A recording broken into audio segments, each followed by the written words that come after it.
जो हमारे उत्तर प्रदेश के मुख्यमंत्री हैं योगी आदित्यनाथ जी, वो एक गैर राजनीतिक व्यक्ति हैं। उनके अंदर राजनीतिक विचार नहीं है, लोकतंत्र के प्रति सम्मान नहीं है, संविधान के प्रति सम्मान नहीं है। उन्होंने मठ चलाया है, मठ में मठाधीशी की है। और ये जो महंत और मठाधीश होते हैं, इनके अंदर एक अहंकार टाइप की भावना होती है और वो अपने आप को सुपीरियर समझते हैं, अपने सामने किसी को कुछ नहीं समझते। लेकिन चुनाव तो जीत रहे हैं लगातार। वो श्राप दे के भस्म कर देने तक की वो रखते हैं, एक भावना रखते हैं कि हमारे खिलाफ जो बोलेगा उसे तो हम भस्म कर देंगे। गाली गलौज की भाषा इस्तेमाल करना, विपक्ष को अपमानित करना, विपक्षियों को धमकाना, गाड़ देंगे, गर्मी निकाल देंगे, ठंडा कर देंगे। तो ये उनकी एक चारित्रिक विशेषताएं हैं उनकी। इन्होंने दो सेनाएं, अपनी निजी सेनाएं बना रखी हैं। जब इन्हें मुसलमानों को धमकाना होता है तो हिंदू युवा वाहिनी को आगे कर देते हैं, जब दलित और पिछड़ों को धमकाना होता है तो करणी सेना को आगे कर देते हैं। लोकतंत्र में इस तरह की धमकियां सरेआम दी जा रही हैं और पुलिस मौन हो,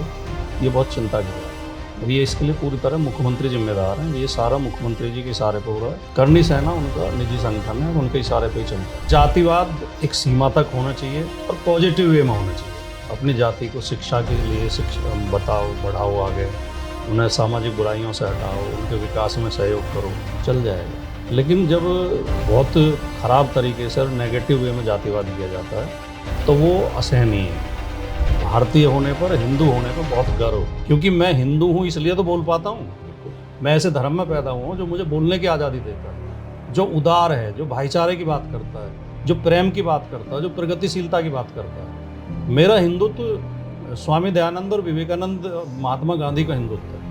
मैं गॉडसे और सावरकर के हिंदुत्व को नहीं अपनाना चाहता। मोदी जी ये करते हैं कि चूहों से कहेंगे कि जंगल में चील नहीं होगी और चीलों से कहेंगे कि चूहा सप्लाई में ढील नहीं होगी।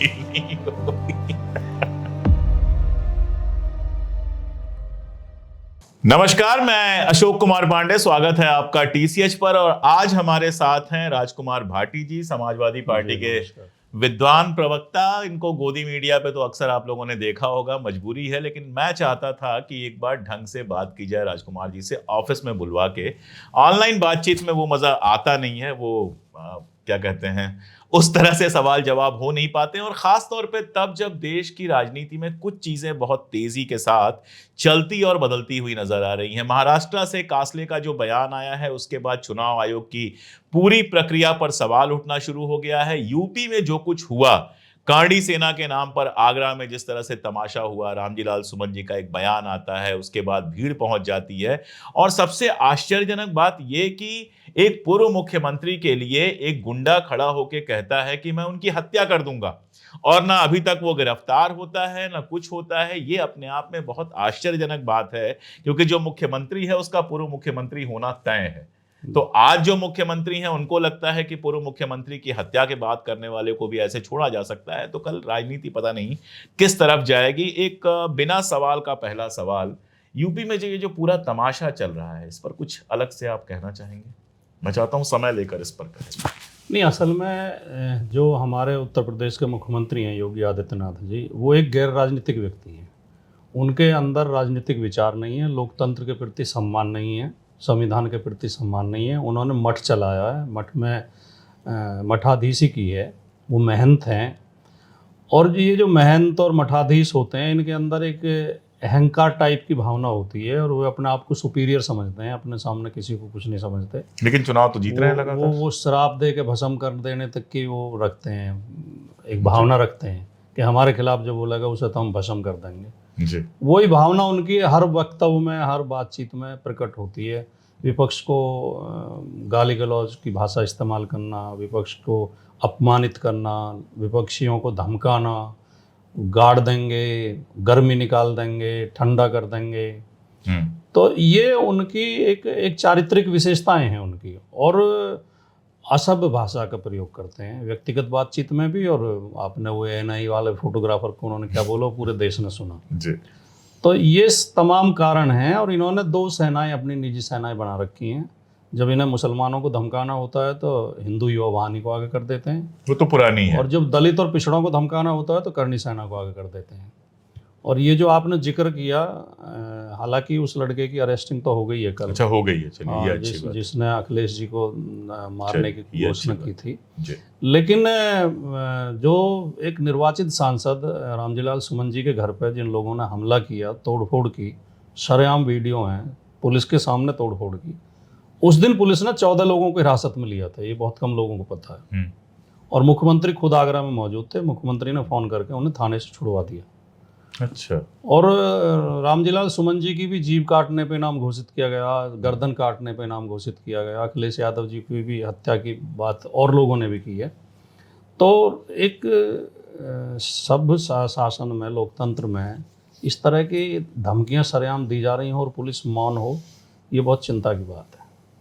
और ये इसके लिए पूरी तरह मुख्यमंत्री जिम्मेदार हैं। ये सारा मुख्यमंत्री जी के इशारे पर हो रहा है। करनी सेना उनका निजी संगठन है और उनके इशारे पर ही चलता है। ये आप ऑन कैमरा कह रहे हैं कि करनी सेना नहीं, उनके बिल्कुल। इशारे पर चलती है। मेरे पास सबूत है इस बात के कि उनका निजी संगठन है। करनी सेना के ज़्यादातर पदाधिकारी बीजेपी के भी सदस्य हैं। ओके। और दादरी में एक घटना हुई थी, आपको याद होगा कि सम्राट मीर भोज की प्रतिमा का अनावरण करने मुख्यमंत्री आए थे। गुर्जर समाज के गुर्जर विद्या सभा है। गुर्जर विद्या सभा 7 विद्यालय चलाती है, जिसमें पीजी कॉलेज हैं, लड़कियों का अलग, लड़कों का अलग, ITI है, इंटर कॉलेज हैं। उस गुर्जर विद्या सभा ने अपने पैसे से चंदा इकट्ठा करके सम्राट मीर भोज की प्रतिमा लगा के, मीर भोज गुर्जर प्रतिहार सम्राट हुए हैं, सब पूरी दुनिया जानती है। इतिहास की पुस्तकों में उन्हें गुर्जर प्रतिहार सम्राट ही लिखा गया है। बिल्कुल। उनकी प्रतिमा लगवाई, गलती से इन्हें अनावरण के लिए बुला लिया योगी आदित्यनाथ जी को। इन्हें भी कोई आपत्ति नहीं थी। उन्हें सब कुछ कार्ड में लिख के दिया, गुर्जर प्रतिहार सम्राट मीर भोज की प्रतिमा का अनावरण। करनी सेना वालों ने पहले दिन ऑब्जेक्शन किया, जिस दिन अनावरण होना था पहले दिन ऑब्जेक्शन किया। इन्हें आवेदन दिया, रात को 2 बजे तक इनके पास गेस्ट हाउस में गाजियाबाद बैठे रहे। उन्होंने करनी सेना के कहने पे ही मना कर दिया कि या तो उसमें गुर्जर शब्द हटाओ, नहीं तो मैं इसका अनावरण नहीं करूँगा। तो उनके इतने अच्छे संबंध इस सेना से हैं। अच्छा, थोड़ा पीछे चलते हैं। अभी एक पहलवान सांसद हैं भारतीय जनता पार्टी के, और जिनके खिलाफ महिला पहलवानों ने जाने क्या क्या बोला था और सब कुछ। उनका नाम मैं नहीं ले रहा हूँ, मन नहीं करता नाम लेने का और कोई वजह नहीं है।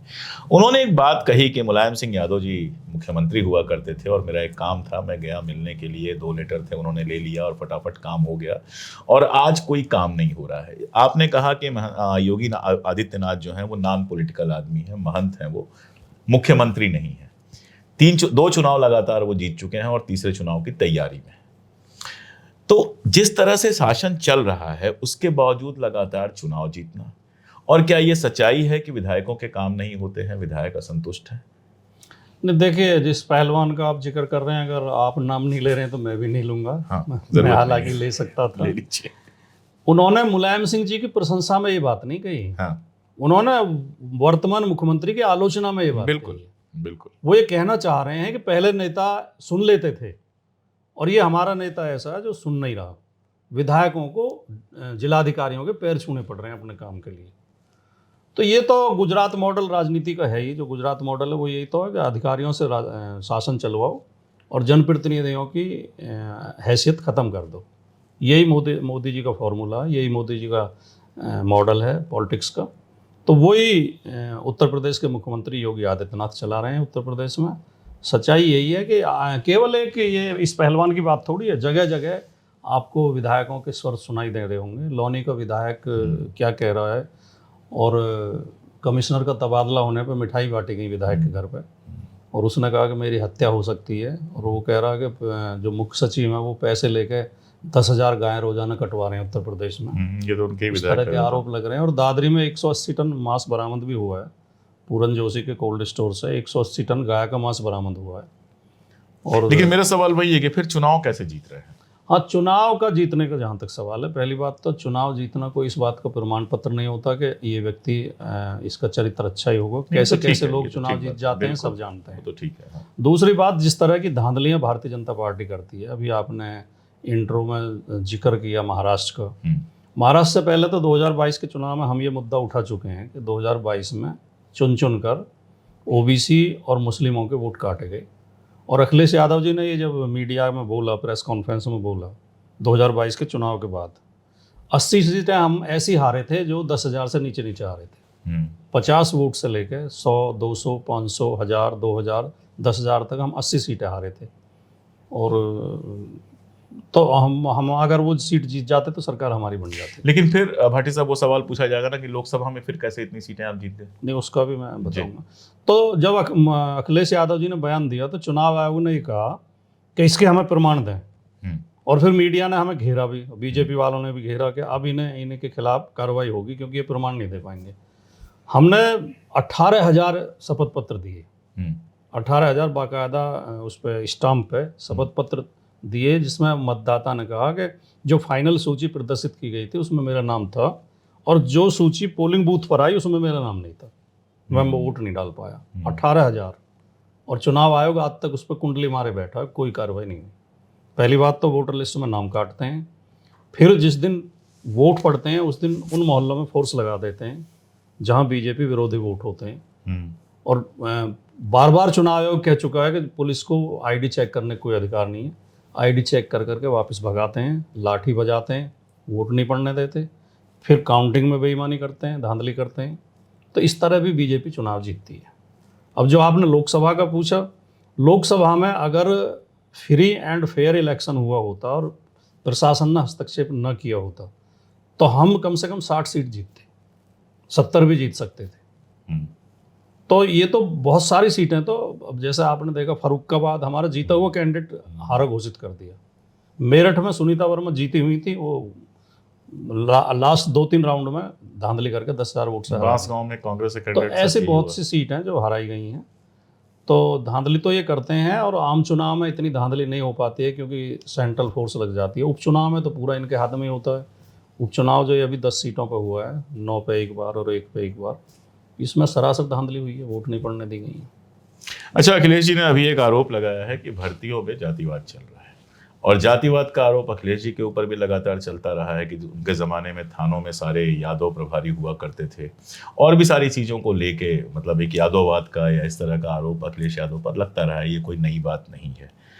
ये जो आरोप है, मतलब चाहे वो आरजेडी हो, चाहे आपकी पार्टी हो, या जितनी भी इस तरह की पार्टियां हैं जो सामाजिक न्याय की बात करती हैं, उन पार्टियों के ऊपर जातिवाद का आरोप पहले दिन से लगता है, उनके नेताओं के ऊपर लगता है।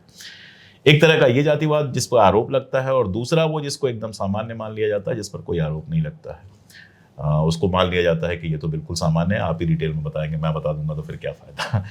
तो ये जो अखिलेश जी ने आरोप लगाया, पलट के तुरंत पुलिस कमिश्नर ने कहा कि नहीं, हमारे यहाँ सब नियम से होता है, और फिर वो ट्रोलिंग वालिंग शुरू हो गई कि आपके ज़माने में सारे यादव दरोगा हुआ करते थे, और एक छवि पूरी बनाई गई है कि यादव और मुसलमानों की पार्टी है, और ओबीसी के बाकी जो हिस्से हैं उनको भाजपा ने अपनी तरफ खींचने के लिए तमाम सारी चीज़ें की हैं। इस पर पूरा आप क्या टिप्पणी करेंगे? एक तो मैं बड़ी ईमानदारी से, और मैं ना आपके चैनल से पहले भी कई चैनलों पर जब मुझसे सवाल पूछा गया, मैंने कहा है कि दुर्भाग्यवश ये कोई अच्छी बात नहीं है, लेकिन सच्चाई ये है कि ये देश जातियों का देश है। इस देश में हर व्यक्ति के अंदर थोड़ा बहुत जातिवाद होता है। ठीक है। जो ये कहता हो कि नहीं मेरे अंदर कतई जातिवाद नहीं है, वो झूठा आदमी है। लेकिन जातिवाद एक तो एक सीमा तक होना चाहिए, और पॉजिटिव वे में होना चाहिए। अपनी जाति को शिक्षा के लिए बताओ, बढ़ाओ आगे, उन्हें सामाजिक बुराइयों से हटाओ, उनके विकास में सहयोग करो, चल जाएगा। लेकिन जब बहुत ख़राब तरीके से और नेगेटिव वे में जातिवाद किया जाता है तो वो असहनीय है। जब हमारी सरकार थी तो भारतीय जनता पार्टी ने उस समय ये आरोप लगाया था कि उत्तर प्रदेश में सारे डीएम और एसपी जो ज़्यादातर यादव बना दिए गए हैं। तो प्रोफेसर रामगोपाल यादव जी ने बाकायदा प्रेस कॉन्फ्रेंस करके आंकड़े दिए थे कि पूरे उत्तर प्रदेश में 9 यादव एसपी वो हैं, डीएम हैं, और 10 एसपी हैं, एसपी या एसएसपी। तो 9 और 10 अगर यादवों का जातीय जनसंख्या में प्रतिनिधित्व भी निकालना है, उनका जो क्या बोलते हैं परसेंटेज, हाँ परसेंटेज के हिसाब से भी 9% यादव हैं उत्तर प्रदेश में, तो वो कोई बहुत ज़्यादा नहीं थे। दूसरी बात, एक यादव इसलिए भी ज़्यादा दिखाई देने लगते हैं कि सारे यादव यादव टाइटल लगाते हैं। तो 2 यादव जहाँ खड़े होंगे कि यादव ही यादव दिखाई दे रहे हैं। लेकिन वर्तमान समय में जो स्थिति है, अभी अखिलेश जी ने तो आंकड़ा दे के बताया, प्रयागराज में 25% सारे पीडीए में, जिनकी 90% आबादी है, 25% वो हैं एसओ हैं, और बाकी 75% जनरल कैटेगरी से हैं, जिनमें कि मुख्यमंत्री की जाति के ज़्यादा हैं। और ये पीछे अभी एक और पत्रकार ने आंकड़े जारी किए थे कि लगभग 35 या 36 डीएम एसएसपी उनकी कास्ट से हैं। जहाँ तक पोस्टिंग में और जी नियुक्ति में जातिवाद की बात है, वो हाई कोर्ट भी कह चुका है। जो शिक्षक भर्ती हुई उसमें पहले राष्ट्रीय पिछड़ा वर्ग आयोग में गए। राष्ट्रीय पिछड़ा वर्ग आयोग भी भारतीय जनता पार्टी की सरकार के अधीन है। आयोग ने भी माना, फिर हाई कोर्ट गए, हाई कोर्ट ने भी माना कि शिक्षक भर्ती में ओबीसी के साथ बेईमानी की गई है और उन सीटों पर गलत तरीके से जनरल कैटेगरी की नियुक्तियां की गई हैं। तो ये तो प्रमाणित एक सत्य है, मतलब खाली आरोप नहीं है, ये प्रमाणित हो चुका है कि भारतीय जनता पार्टी की सरकार नियुक्तियों में, ट्रांसफ़र में, पोस्टिंग में जातिवाद देखती है। यहाँ तक कि जो उपचुनाव हुए हैं उनमें जो बीएलओ नियुक्त किए गए, black level officer, sorry booth level officer जो बीएलओ नियुक्त किए गए, वो भी जाति देख देख के हटाए गए और लगाए गए। अच्छा, आप लोगों का गठबंधन है कांग्रेस के साथ, ये सवाल तो मुझे पूछना ही था। जी। और पिछली बार आप लोगों ने लोकसभा में बहुत अच्छा किया है, आप कह रहे हैं कि 60 जीत सकते थे, लेकिन जो जीता वो भी समाजवादी पार्टी नंबर 1 पे रही और दोनों ने मिला के अच्छा खासा वहाँ पे, और खासतौर पे वो बेल्ट जो पूरी जिसमें भाजपा को बहुत लग रहा था कि ये तो सीट जीतनी ही है, वहाँ आप लोगों ने जीता। अयोध्या की सीट पर तो बात करने की ज़रूरत नहीं, उस पर तो बहुत बात हो चुकी है। लेकिन उसके बाद दिल्ली में चुनाव होता है, आप लोग आम आदमी पार्टी का समर्थन कर देते हैं, आके बाकायदा यहाँ पे प्रचार करते हैं, कहीं कुछ तो गठबंधन है या बस? नहीं, कांग्रेस और समाजवादी पार्टी के बीच बहुत अच्छा तालमेल है और दोनों पार्टी के नेताओं के जो सर्वोच्च नेता हैं उनके बीच बहुत अच्छा तालमेल है। और कांग्रेस की मैं इस बात के लिए प्रशंसा करना चाहूँगा कि कांग्रेस ने अपने एजेंडा और अपने विचारों के स्तर पर आमूलचूल परिवर्तन किया है। जो कांग्रेस कभी आरक्षण को खुल के समर्थन नहीं करती थी, सामाजिक न्याय के समर्थन में खुल के नहीं होती थी, आज खुलकर है। और पंथ निरपेक्षता के मुद्दे पर भी थोड़ा सॉफ्ट हिंदुत्व की नीति अपनाती थी, उस मुद्दे पे भी वो क्लियर है। समाजवाद, सामाजिक न्याय, पंथ निरपेक्षता जो हमारे संविधान के मूल स्तंभ हैं, उन पर कांग्रेस मुखर है। दिल्ली का जहाँ तक सवाल है, दिल्ली में केवल एक ही कारण से समाजवादी पार्टी ने समर्थन किया आम आदमी पार्टी का, और उसे हमारे राष्ट्रीय अध्यक्ष जी ने स्पष्ट भी किया था कि दिल्ली में मुकाबला बीजेपी और आम आदमी पार्टी के बीच है और हम चाहते हैं बीजेपी हारे। अगर कांग्रेस और आम आदमी पार्टी मिलकर लड़े होते तो हमें ज़्यादा खुशी होती, लेकिन किसी वजह से वो अलग अलग लड़े, तो फिर हमें उस पार्टी का समर्थन करना था जो नज़दीकी मुकाबले में। तो वो चुनाव परिणामों ने सिद्ध भी कर दिया कि बात बिल्कुल ठीक थी। तो उसमें केवल ये कारण था, और उस चुनाव में समर्थन करने के बाद कोई मतभेद कांग्रेस और समाजवादी पार्टी में है नहीं, न उसे कोई मुद्दा बनाया गया। अगला चुनाव मान के चले हम लोग यूपी में आप लोग साथ मिलकर लड़ेंगे। अभी 2-3 दिन पहले ही अखिलेश जी ने घोषणा की है कि गठबंधन जारी रहेगा, इंडिया गठबंधन यूपी में जारी रहेगा और हम मिलकर लड़ेंगे। अच्छा, एक आखिरी सवाल राहुल गांधी पे, उसके बाद अखिलेश जी पर एक सवाल और पूछूंगा मैं। राहुल गांधी विदेश जाते हैं और विदेश जाते ही जो है हम सबको पता होता है कि अब बीजेपी की एक प्रेस कॉन्फ्रेंस होने वाली है, उसके बाद पूरा गोदी मीडिया जो है वो उसको लेके, आपको भी आज हो सकता है एक आध बहसों में जाना हो जहाँ इस पर बहस चले। आप कैसे देखते हैं एक व्यक्ति के तौर पर राहुल गांधी के जो बयान बाहर दिए जाते हैं, उसको आप कैसे देखते हैं? नहीं, देखिए, देश और विदेश का तो अब कोई अंतर है नहीं। अब जब एक दुनिया जो है ग्लोबल विलेज बन गई हो और जब संचार के साधन इतने हों कि हर जगह कहीं भी कुछ बोला जाता है वो पूरी दुनिया सुनती है, तो देश में बोला या विदेश में बोला इसका ज़्यादा महत्व है नहीं। हाँ, क्या बोला ये कह सकते हैं। तो राहुल गांधी के बयानों को और उनके भाषणों को कई बार गलत तरीके से प्रस्तुत किया जाता है, उसमें मीडिया के बड़े हिस्से का योगदान रहता है जो भारतीय जनता पार्टी के लिए काम करता है। भारतीय जनता पार्टी के प्रकोष्ठ की तरह आजकल मीडिया के कुछ चैनल काम कर रहे हैं। उतना भारतीय जनता पार्टी के लोग और उनके प्रवक्ता नहीं बोलते, उतनी आलोचना नहीं करते विपक्ष के नेताओं की, जितना ये गोदी मीडिया के एंकर करते हैं। तो उन्हें गलत तरीके से भी कई बार पेश किया जाता है। राहुल गांधी ठीक बोल रहे हैं, कुछ गलत नहीं बोल रहे हैं। राहुल गांधी ने काफ़ी अपने आप को परिवर्तन किया, काफ़ी अनुभव प्राप्त किए हैं, बहुत लंबी यात्रा देश की है, विभिन्न समुदायों से मिले हैं, अलग अलग जाके मिले हैं, लोगों के दुख दर्द समझे हैं। और मैं समझता हूँ राहुल गांधी की नीति और नीयत बिल्कुल स्पष्ट है और हमें तो कोई आपत्ति है नहीं कि उन्होंने कुछ ऐसा गलत बोल दिया। अगर गलत तो बोलने पाएंगे तो सबसे ज़्यादा भयानक गलत तो हमारे मोदी जी बोल के आए थे कि ये इस देश की ये हालत थी, इस देश में पैदा होने में शर्म आती थी। ऐसा मोदी कभी जी शर्म आई है आपको? नहीं, मुझे तो कभी कभी अपने हिंदुस्तानी देश कहने पे पे शर्म आई है, कभी गांव का होने पे शर्म आई है? मुझे तो पांडे जी, मेरी आलोचना इस बात के लिए बहुत की जाती है कि तू हिंदू विरोधी है, हम्म, तो हिंदू धर्म का बहुत विरोध करता है। लेकिन मैं तो आपके चैनल पर स्पष्ट तौर पर कहना चाहता हूँ कि मुझे भारतीय होने पर, हिंदू होने पर बहुत गर्व है, क्योंकि मैं हिंदू हूँ इसलिए तो बोल पाता हूँ। बिल्कुल। मैं ऐसे धर्म में पैदा हुआ हूँ जो मुझे बोलने की आज़ादी देता है, जो उदार है, जो भाईचारे की बात करता है, जो प्रेम की बात करता है, जो प्रगतिशीलता की बात करता है। मेरा हिंदुत्व स्वामी दयानंद और विवेकानंद और महात्मा गांधी का हिंदुत्व है। मैं गॉडसे और सावरकर के हिंदुत्व को नहीं अपनाना चाहता। बिल्कुल। तो ये भारतीय होने पर मुझे तो हमेशा ही गर्व रहा है। और भारत एक शानदार देश है और इतनी विविधताओं वाला देश है। हमारे इतनी विविध कल्चर और तीज त्यौहार, संस्कृतियाँ अलग अलग, हमारी बोलियाँ, कोस कोस पर पानी बदले, चार कोस ऐसे पर देश पानी। पर शर्म किसको हो सकती है? मोदी जी ने जब कहा था तो मतलब ठीक है, मोदी जी से मेरी उम्र कम है, लेकिन फिर भी इतनी तो है कि कभी ये नहीं लगा कि मुझे ऐसा हिंदुस्तानी नहीं मिला आज तक। मैं विदेशों में भी गया हूँ, देश में भी घूमता रहता हूँ, भारत ऐसे लोग मिले कि वहाँ बड़ा अच्छा है, वहाँ बड़ा अच्छा है, लेकिन यार अपने देश की बात ही कुछ और है, ये आखिर में लगा देते हैं।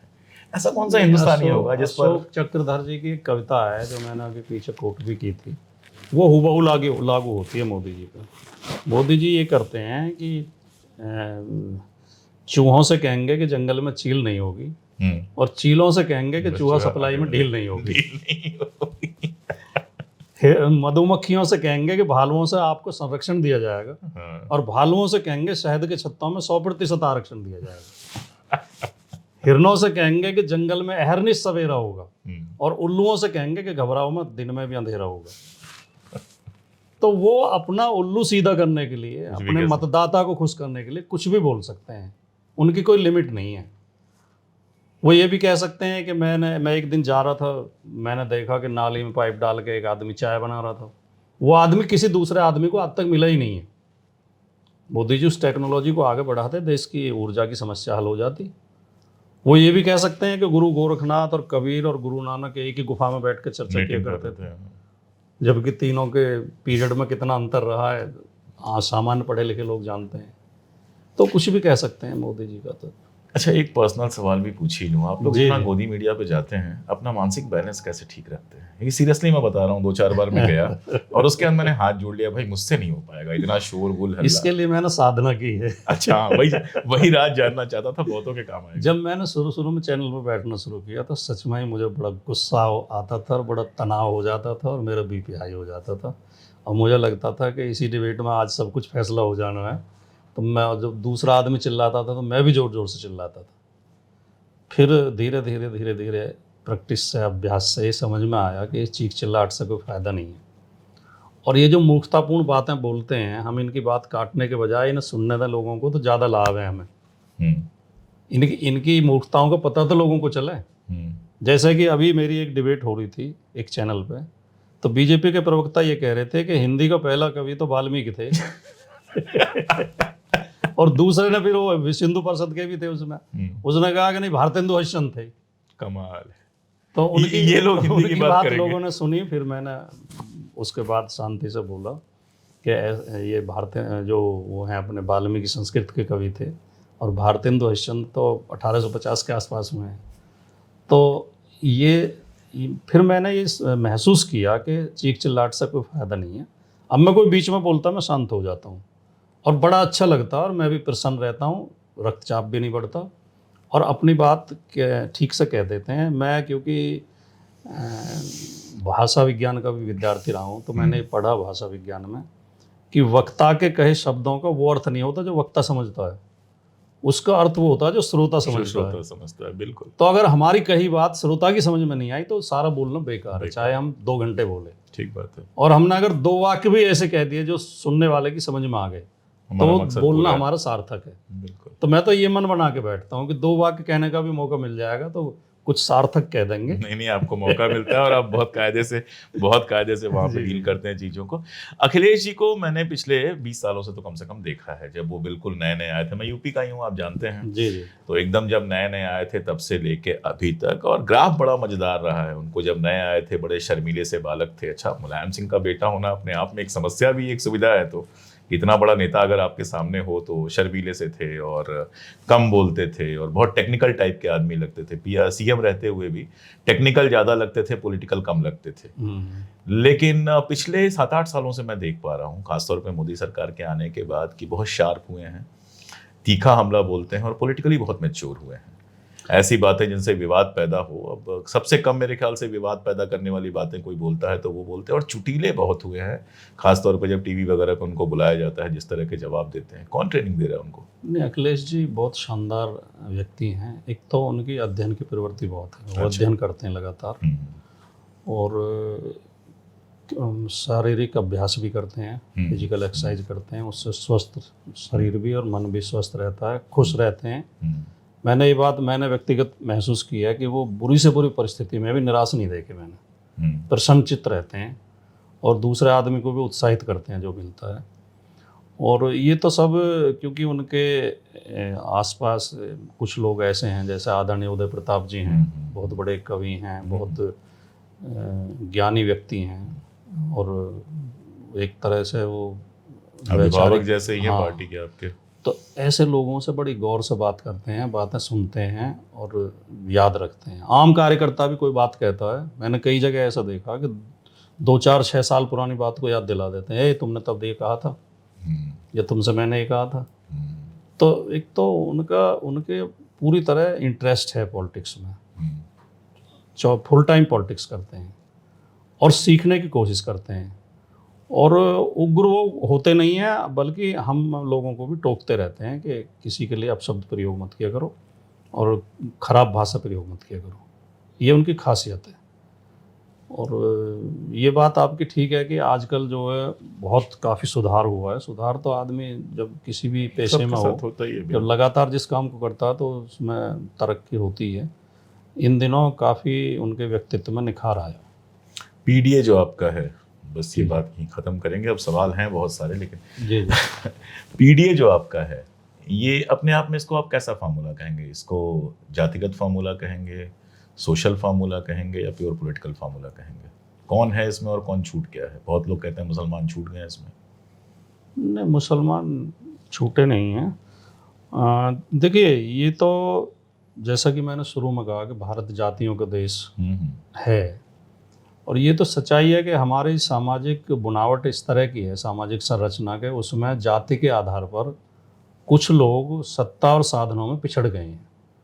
हम ये नहीं कहते कि किसी की वजह से पिछड़ गए हैं, सामाजिक संरचना की वजह से ही पिछड़ गए हैं। ठीक बात है। परिस्थितियों की वजह से पिछड़ गए हैं। ठीक बात है। तो उन्हें बराबरी में लाने का हमारा दायित्व बनता है। चाहे अगर हम देश को मजबूत देखना चाहते हैं, देश को शक्तिशाली देखना चाहते हैं, तो अगर देश के कुछ हिस्से कमज़ोर होंगे और कुछ हिस्से में ताकत सिमट जाएगी, इकट्ठी हो जाएगी, तो देश स्वस्थ नहीं होगा। ठीक बात है। तो देश की तरक्की के लिए और देश की ताकत के लिए ज़रूरी है कि पिछड़ा दलितों को आगे बढ़ाया जाए। ठीक बात है। उसका फॉर्मूला यही है कि उन्हें विशेष अवसर दिए जाएं आगे लाने के लिए, उन्हें शिक्षा में जगह दी जाए, उन्हें नौकरियों में जगह का जो पूरा सवाल है। हाँ, लेकिन ये भी हमारा दुर्भाग्य है कि हमारे देश में मन से ये प्रयास हुए नहीं। नियम तो बने, कानून बने, संविधान व्यवस्था की गई, लेकिन उन्हें ठीक से लागू नहीं होने दिया गया। देश में जो जातिवादी मानसिकता के लोग हैं और जो सामंती मानसिकता के लोग हैं, उन्हें आज भी इस बात से चिढ़ है कि ये कमज़ोर लोग हमारे बराबर में क्यों आए, और इस मानसिकता के लोग इन्हें नियमों को लागू नहीं होने देते। अगर हम आज भी आंकड़े उठा के देखें तो ना तो सरकारी नौकरियों में एससी का कोटा पूरा हुआ है, ना ओबीसी का कोटा पूरा हुआ है। राहुल गांधी भी इस पे बोलते रहते हैं, बाकी लोग भी बोलते हैं। और अब ये जो अब ईडब्ल्यूएस आया है, इसके बाद तो बीजेपी की सरकार जहाँ जहाँ है, हालत ये हो गई है कि ओबीसी की कट ऑफ ईडब्ल्यूएस से बहुत ऊपर जा रही है। बिल्कुल। अब जब एक लड़ाई थी, अगर मैं अब जाति का नाम लेके कहूँगा तो फिर लगता है जातिवाद जैसी बात आती है, लेकिन समझाने के लिए कई बार नाम लेकिन जातियां हैं तो नाम लेना पड़ेगा आपको। हम मान लिया किसी ब्राह्मण या वैश्य नौकरियों में ज़्यादा आ जाते थे, वो ज़्यादा पढ़ लिख गए, वो हम ये नहीं कह रहे कि वो बेईमानी से आते थे, उन्हें पहले समय से पढ़ने का मौका मिला, इन लोगों को बाद में मिला। बिल्कुल। तो इनके बराबर में ओबीसी आ जाएं, एससी आ जाएं, इसलिए तो उन्हें विशेष अवसर दिए गए। बिल्कुल। अब हालत ये हो गई है कि ब्राह्मण और वैश्य कम अंक पाके सेलेक्ट हो रहे हैं उसी नौकरी में, जिसमें ओबीसी ज्यादा अंक पाके सेलेक्ट नहीं हो पा और रहा। वो तो वैसे भी मजेदार है कि तो आप ये तो जब- एंटी अगर आप- आरक्षण हुआ। अगर आप इकोनॉमिक वीकर कह रहे हो तो फिर उसको जातियों तक कैसे रख सकते हो? और इकोनॉमिक वो वीकर तो सब हैं, इकोनॉमिक दलित वीकर भी, सेक्शन OBC। है ही नहीं, हाँ बिल्कुल। वो जाति के आधार पे है। बिल्कुल।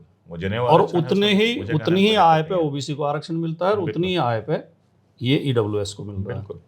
तो ये थोड़ी बेईमानी है और ये हमारे मन की जो है। लेकिन जो सवाल था कि मुसलमान उसमें क्यों छूट गया? नहीं, क्या मुसलमान छूटा नहीं है कि छूटा, नहीं? पीडीए में है पिछड़ा, दलित, अल्पसंख्यक और आदि आबादी। ए में 2 ए हैं। और आदिवासी फिर पूछेगा कोई कि आदिवासी भी छूट गया? हाँ, नहीं, आदिवासी तो इसमें हमारे दलित पिछड़े में ही आ जाते हैं, साथ ही आ जाते हैं, या ट्रिपल ए कर दें। कोई ट्रिपल कर दीजिए। तो इसमें ये सब है। कोई अल्पसंख्यक के, देखिए अल्पसंख्यक ये तो सामान्य सिद्धांत है कि किसी भी सभ्य समाज में अपने अल्पसंख्यक वर्गों का विशेष ख्याल रखना चाहिए।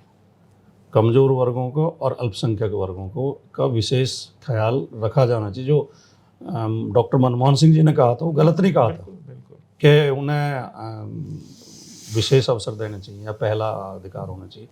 वो उन्होंने कह दिया कि मुसलमानों के लिए कह दिया, मुसलमानों को पहला अवसर। जो संख्या में कम हैं या जो कमज़ोर हैं, परिवार में भी अगर 4 बच्चे हैं किसी के, एक बच्चा कमज़ोर है, हैंडीकैप्ड है, तो जो अच्छे माँ बाप होंगे उसे विशेष अवसर देंगे, उसका विशेष ख्याल रखेंगे। और यहाँ तो हैंडीकैप का मतलब नहीं है ना, हैंडीकैप तो है नहीं। यहाँ तो आपने हैंडीकैप बनाया है, आपके जातीय व्यवस्था ने बनाया है। आप 400 साल पढ़ने नहीं दोगे और फिर पहली पीढ़ी जाएगी और उससे वही उम्मीद करोगे जो 400 साल से पढ़ते हुए आ रहे हैं, तो वो तो बेईमानी है। जी जी। अच्छा, राजकुमार भाटी को हम लगातार चैनलों पर देखते रहे हैं, अब कहाँ देखने वाले हैं हम? अगली विधानसभा में, लोकसभा में, राज्यसभा में कहाँ देखने वाले हैं? ये तो पता नहीं है क्या भविष्य का, तो कुछ पता नहीं होता। मैं 22 में चुनाव लड़ा और इतना अच्छा माहौल था मेरी सीट पे, मतलब इतना प्यार लोगों का मिल रहा था और इतना हल्ला था कि लखनऊ बीजेपी ऑफिस में भी ये कहा जाता था कि पश्चिम में तो हम एक ही सीट हार रहे हैं, दादरी। और जब रिजल्ट आया तो हम बहुत ज़्यादा वोटों से हार गए। वोट हालांकि मुझे 80,000 मिले, लेकिन हार गए। तो कुछ पता नहीं होता राजनीति में कुछ किसी का, लेकिन हाँ काम कर रहे हैं जहाँ कोई ऐसी विशेष वो है नहीं इच्छा कि नहीं यही मुझे हासिल करना है। समाज की सेवा और लोगों की मदद करने का उद्देश्य है।